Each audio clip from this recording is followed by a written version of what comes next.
Hey, what's up you guys? It's Six. Welcome back to my channel. So today's video is really fun because it is another Monster High sort of like drawing them in my style. I don't know if I want to call them like a redesign or if I'm just like drawing them. I don't really think it is a redesign because I did pull so much from G3, so I guess it is just like a drawing them in my style kind of thing, like styling them how I would want to kind of vibe.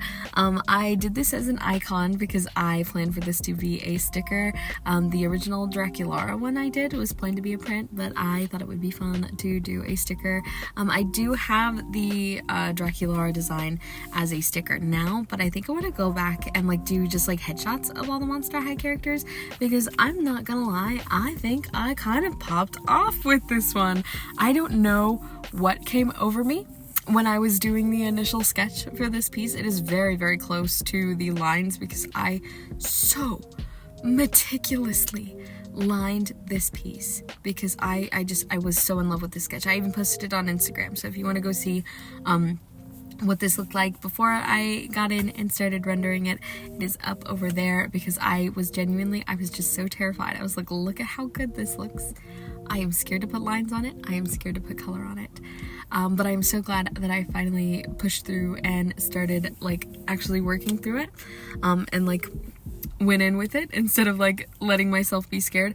I also had a lot of back and forth whether I wanted to do this piece traditionally or digitally because the original Draculaura piece was traditional, and I almost did this piece traditionally.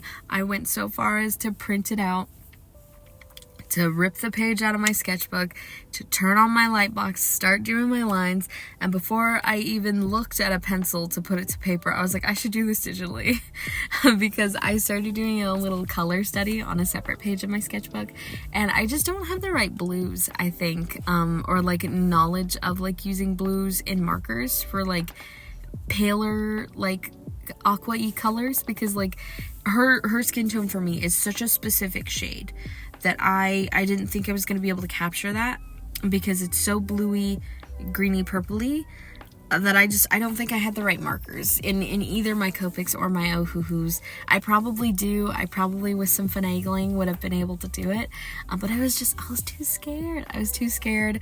I didn't want to mess it up, so I ended up doing it digitally because I knew that I would have access to like very specific colors if I wanted to do so. And I am glad that I ended up going the digital route because there are a lot of things with this piece that I did digitally that I don't think I would have been able to quite capture as well traditionally, namely when I go in at the very, very end and render her eyelashes and her eyebrows, and then like the glossing on the lips and stuff. I'm just not that skilled traditionally with those elements of my style yet because those are still actually very new. Not the eyelashes thing, that's just because her hair is white, but like the thing like with her lips and like the way that I do the gloss on the face and stuff like that, that's very new elements of my style. And while I've tried to kind of experiment with doing so traditionally, I haven't quite nailed the process down yet. I think it's because like I use so many like subtle like shades. It's not pure white when I do glosses and things like that. Whether I'm rendering the lips or the skin or the hair or the eyes or what have you, it's always like opaque, like a color. It's not like completely white. So doing that traditionally with a gel pen doesn't get the same effect as it does when I do so digitally. So I think I need to like experiment a little bit more with like using colored pencil in my work. I use a lot of colored pencil. I like to go in at the very, very end. You guys have seen me a million times do the base render in ink and then kind of do like a little zoom in, zoom out, and then the final reveal where you can see that I do all of the detailing. Maybe one day I'll do the detailing on camera, but I get my head so close to the piece that y'all would see so much of the back of my head and none of the piece. It's insane. But anyway, you guys know that I like to do like little detailing here and there, but it's actually more so for like shadowing and stuff like that. You know, kind of building up my values. I don't really use it for highlights and things like that, especially because a lot of my collection now is the very thin Prismacolors, which I don't like as much for trying to add in highlights because they are so harsh and they scratch the page. You have to be so careful with how you use them because the lead, I mean, it is so hard and so scratchy sometimes depending on how you sharpen it. All of these other factors, the type of paper that you're using, whatever. I don't really like the very thin pencils. I'm very careful with them, but they are the bulk of my collection now because I've essentially used up all of my regular Prismacolor Prismacolor pencils. So I need to get some more soft, creamy ones, but also at the same time, when I've tried to use the softer, creamier ones, they don't work like how I want them to because I don't know how to use them properly.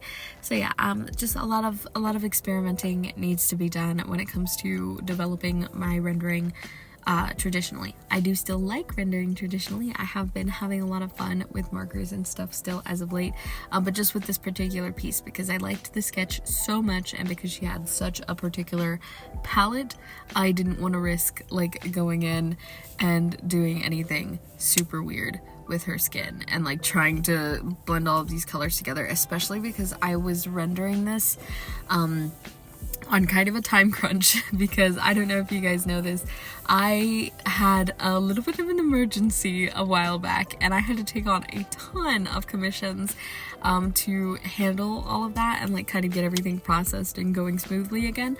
So I've been doing like kind of like twice the commission workload that I'm used to, and I'm also on a new work schedule. So I recently started taking weekends off rather than taking Wednesdays off. So I have been just like in total brain fog mode and like just doing all of these things and trying to get myself together, and it has been very interesting. So I knew that I didn't want to fuss with trying to get everything right on top of potentially messing up a piece and having to start over. So I just did it digitally. That was a long-winded way of saying welcome to the digital Speedpaint. And I really, really like it. I'm so glad that that is the direction that I went because I mean, again, I really, not to humble brag, but I really think I popped off with this piece. She turned out so freaking cute. I love her expression. I love the little details of like the little ice crystals that I put on her face.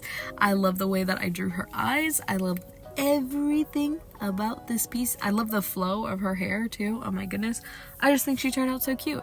I love this piece. I focus mostly on G3's design elements because I really liked her little horns, and I was confused if she had horns or not. I'm gonna be real with you because her box art shows her with horns, but then the doll has like buns. They're like twin like pointy buns.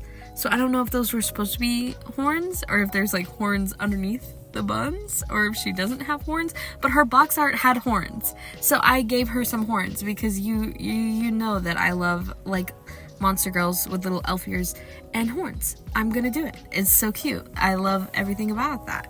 So I went with that. I changed her hair up a little bit to be like more of like a flat like color. I didn't want to do the twin buns because I believe I did twin buns with Draculaura, so I wanted to kind of stray away from that a little bit and just have it be kind of like long and flowy and curly and cute, and I love that. And then I didn't have to experience. Oh, I just realized I forgot to put eyeshadow on her.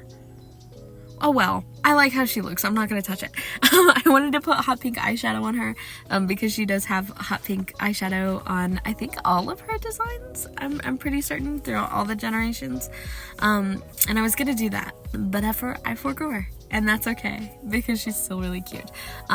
But yeah, I just did her little curly hair. I saw, I think, a design, one of the dolls where she had like a little like dangly crystal earring accessory.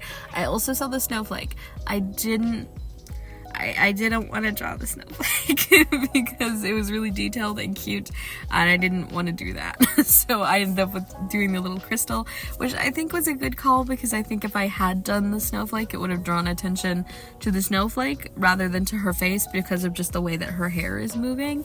I feel like it would have, like, just the attention wouldn't have been in the right areas because, like, again, the movement of the piece and the level of detail in just such a random area I didn't think would be a good idea.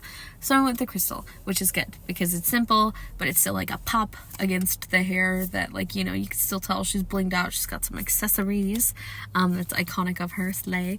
I love it. I just think she's so cute. I am so I'm so happy with her. I'm so happy with her design.